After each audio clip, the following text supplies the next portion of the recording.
it always seems like it's my turn to give the morning reflection whenever I'm either really tired or there's been a lot of work stuff jumbled around in my mind. And, I almost missed morning puja this morning. Last night I was waiting down here doing walking meditation, waiting for Ajahn to get back, and was going to take the DV up with him. So it's down here till 9:30 or so, and then so then we went up, and I said, "Oh, Ajahn, do you want to take the DV down tomorrow morning, or should I take it down?" He said he's going to walk down, and so I said, "Well, I usually go down really, really early, so I'll take it down early then." And so sure enough, the one time I say that, then woke up at 4:45 this morning. Oh, good thing I have the TV. I got to race down as fast as I can, get to puja. But I realized that I've been mostly in retreat for the past 9 months, so this is really the first time I've picked up work and duties again in 9 months. So I'm trying to get back in the mode of working, interacting. In the past 9 months, there was Vasa in Nan province in the north of Thailand. Then there was a Bodh Gaya trip for 6 weeks. Then it was like 2-week stint at my parents'. Then it was winter retreat here. Then it was back to Bodh Gaya.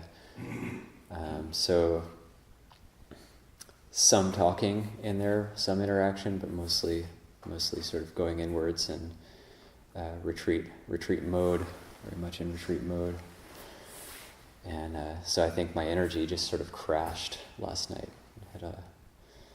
Wasn't able to get up in time.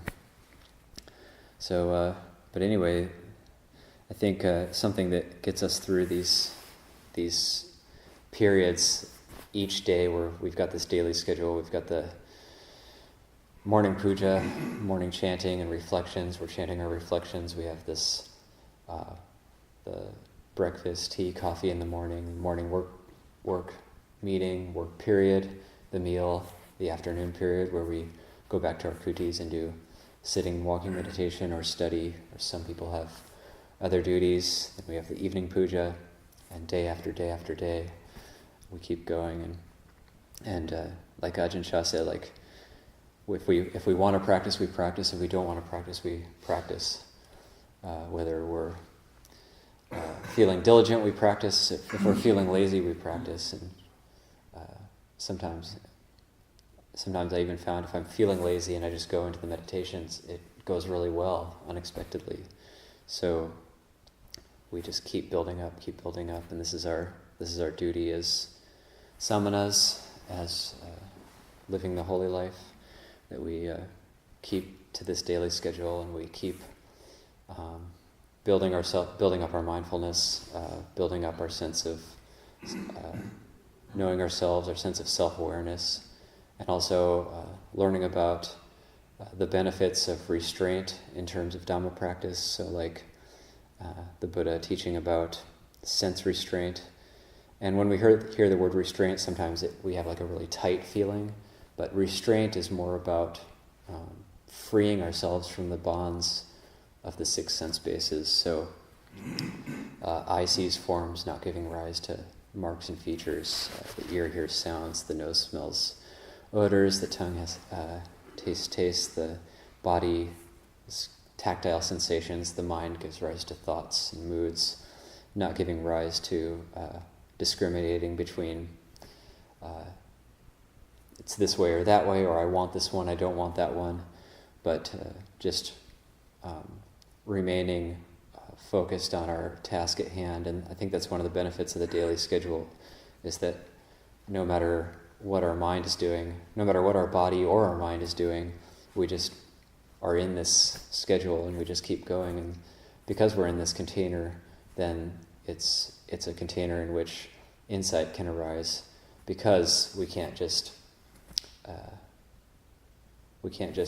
follow our every mood, we can't just follow our every desire within the boundary of the Vinaya and the discipline. We're in a container that keeps us looking at the mind and seeing what sort of moods and emotions, what sort of thoughts are arising within the container. And we learn about ourselves.